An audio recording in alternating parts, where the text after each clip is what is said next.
Yes, sir. Yes, sir. Yes, sir. What's happening? What's happening, my Chiefs family? What's happening, Chiefs Kingdom? My ride or die Chiefs family. Welcome to another episode of Wild Card Chief Podcast, episode 26. I'm your host, Wild Card Mar, and we are back with another episode.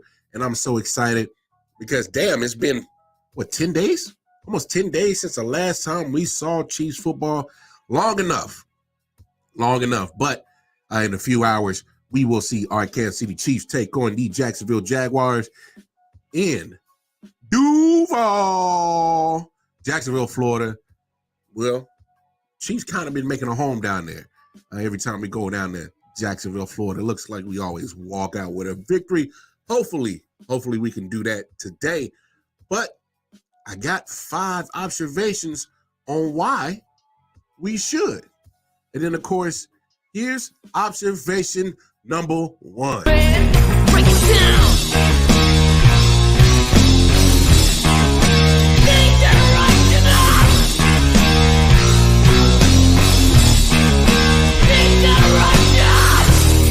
Think you could.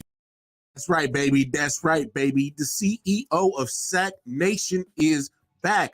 Chris Jones, he is back. And I'm expecting immediate impact. Because let's be honest, there was no pressure the last time we saw the Chiefs against the Detroit Lions. There was no pressure up the middle. And when they wanted to run the football, guess where they ran the football? Up the middle. Now, here's where Chris Jones coming back plays a pivotal part. Because we got to look at the injury report, right? And shout out to my guy, Kyle Nash, a student of the game. I had the pleasure to be on his podcast earlier this week, and he pointed out that Luke Fortner, who is their starting center, and Brandon Sheriff, who is their starting guard, both on their injury report. Both are questionable. And even if they do play, they are not 100%. And so those two gentlemen will be responsible for that double team against a 100% healthy and ready to go CEO of Sack Nation and Chris Jones. Let's worry about the long term down the road, his future with the Chiefs down the road. Let's not worry about that right now. Let's worry about the fact that he has a matchup today against the Jaguars where he can wreak havoc. You got two guys who are not at 100% in the interior, and we all know CEO of Sack Nation, Chris Jones. Well, he creates a lot of pressure in the interior. One of the best at it, right? So, Chris Jones, CEO, Sack Nation, I'm looking for you to have immediate impact. Yes, sir. Observation number 2. Call an ambulance! Call an ambulance! But not for me. Oh, man. Zeus is back. Yes, Travis Kelce is back. Now, I love the little joke that you had. Shout out to our Kansas City current, Miss LaBonta. Shout out to her. Who did it better? Let's really answer the question. I don't know. Travis was hilarious. So was our sister from the Kansas City current. I don't know who did it better, but regardless, Zeus is back. And look, I'll be honest. I'm not saying that the Chiefs did not miss Travis Kelce 10 days ago against the Detroit Lions. They did. But the fact of the matter is, wide receivers didn't make enough plays. So here's where Zeus is being back is like key to the Kansas City Chiefs. One, well, he happens to be the best tight end in the game. But two, when you saw the frustration on Patrick's face of, damn, I wish I had my security blanket. Damn, I wish these guys stopped dropping footballs. Damn. Where's Travis Kelce? You can see the frustration on his face.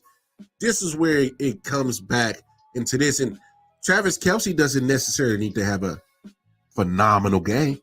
He doesn't.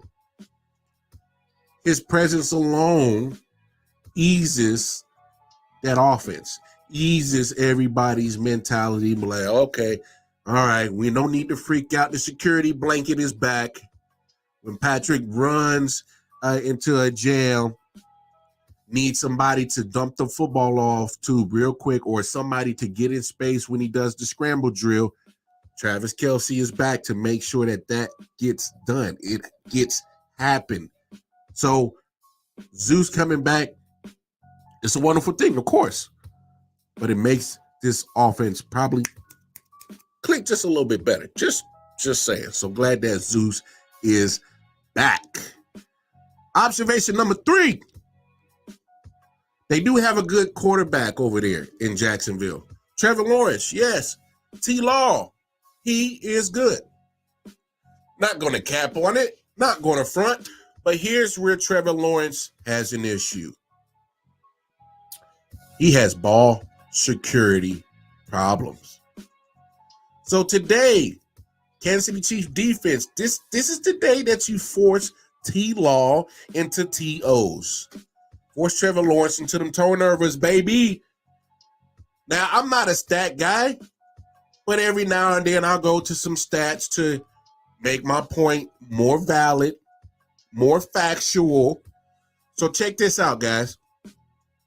Trevor Lawrence has played in 35 career regular season starts. 35 career regular season starts. Over that span, he has had 22 fumbles and 26 interceptions. Again, in 35 regular season career starts, Trevor Lawrence has had 22 fumbles and 26 interceptions. High rate of turnovers for a guy that's only started pretty much 2 seasons in 1 game. That's a high rate of turnovers. So I'm not a mathematician. I'm not a math wizard, but do your math real quick. Look at the odds of us creating turnovers today. We got to do it because, hell, Trevor Lawrence is dressed up in a Santa Claus suit for these last 35 games he has started. He's giving away gifts to the defense. It's up to you as a team to take advantage of it. So it's up to the defense to create the turnovers, and it's up to the offense to capitalize on it. Because, hell, good old jolly St. Trevor is going to give us those opportunities to get the turnovers. It's up to the team, excuse me, fighting the cold, as the team is going to fight through, their adversities to get this W. Trevor Lawrence is going to give us opportunities. It's up for the defense to get them. It's up for the offense to capitalize. Win the turnover battle today, Kansas City Chiefs. Win that turnover battle. Got to do it because he's going to give it to us. All right? And we can't forget, this is the guy that had 5 interceptions in 1 playoff game. So let's not play a Chargers and not take advantage of it. Let's not play the Chargers and take that opportunity to blow this team out the water. When you get 5 turnovers in 1 game, you should literally obliterate that opposing team. All right? So let's get that done. Observation number 4. I know. Everybody was big on Calvin Ridley. Hey, a guy did well for a guy that hasn't played in almost 2 years of football. It had some great numbers last week against an Indianapolis Colts. So although I know a lot of people are going to think that the Jaguars are going to recreate that, I would keep an eye out on this guy, Christian Kirk. And the reason why I say that is because we can't forget the connection, the stats that Christian Kirk put up. A lot of people was like, oh, man, look at that contract Christian Kirk got. He fleeced the Jaguars. Well, he rewarded them with 8 touchdowns on 84 receptions and 1,100 yards last year. Had a very good, solid season his first year in Jacksonville. So we cannot act like, oh, my gosh, they want to get Calvin Ridley back in the fold and recreate week 1. But we can't forget about Christian Kirk, who had a very, very, not even a pedestrian game last week against the Colts. He was pretty much non-existent. So my thinking is wide receivers being wide receivers, there's no way that Christian Kirk is going to be under that mindset and be okay with having just another non-existent appearance in a football game again. So as much as I say watch out for Calvin Ridley, why not watch out for Christian Kirk as well? Excuse me. And observation number 5. As much as we talk about the Jacksonville Jaguars wide receiver situation, let's talk about the Kansas City Chiefs own wide receiver situation. I'm expecting a better game from the wide receiver room in Kansas City. Somehow, every time we go down to Jacksonville, there's at least one wide receiver that comes up big. Last time we were down in Jacksonville, it was Sammy Watkins went off. Here's a bold prediction today. Chiefs Kingdom. Justin Ross gets his first touchdown today. Rashid Rice got his last week. Justin Ross gets his this week. And that's my prediction. I'm so confident about that prediction. I already put the bet on. Already put that prop bet on. That there's going to be an anytime touchdown from Justin Ross as well as a Chiefs victory. So, what does that entail? What that means is I'm saying there won't be nowhere close to as many drop passes as it were last week. And that's not just on Kadarius Toney, who I think should have a bounce back game as well. Let's get him back involved, get his confidence back up. It was a bad week, and he had to fester on that for 10 days. So let's get him involved. Let's get Sky Moore involved. Had a bad, bad showing against the Lions. Let's get MVS. Let's get Justin Washington more involved, who I felt lack of attention or lack thereof of production last week was not of their own fault, but they should have got more incorporated into the offensive game plan.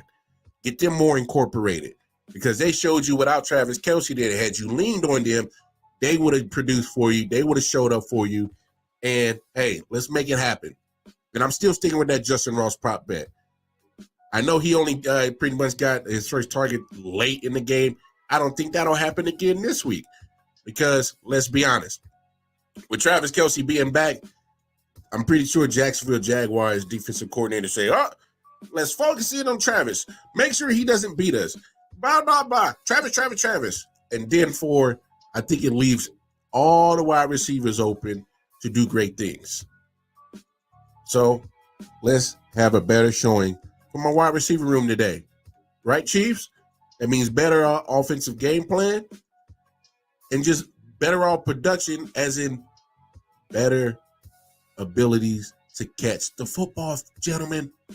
That's all I'm saying. Do your part as players. Do your part as coaches. Andy Reid, Matt Nagy. Do your part as in let's dial up some good plays to put them in the right position. And please, no more Blake Bell under the center crap. Please. Excuse me. I've been asking for you guys to stop it. I don't want to see that today. But those are the 5 observations that Wildcard Mara has for the keys to victory today. Hopefully, anything that I said today can, turns into reality and gets our Kansas City Chiefs to a victory. But y'all know what it is, man. I'm about to hop up out of here. Thank you for tuning in to another episode of the Wildcard Chief Podcast. And if you want, please, we ask for the support and the love. Going over to ILW Sports Network, Facebook, Instagram, most importantly, the YouTube channel. Like, share, subscribe. Hit that bell notification every time we drop content. ILW Sports 1 on Twitter. And, of course, you want to top it up with me personally, Casey Wildcard Mar on the Twitter, Wildcard Mar on Facebook and Instagram. And until next time, Chiefs Kingdom, my ride or die Chiefs family. We know what it is. And the home of the Chiefs. Let's go, baby. Holla at your boy.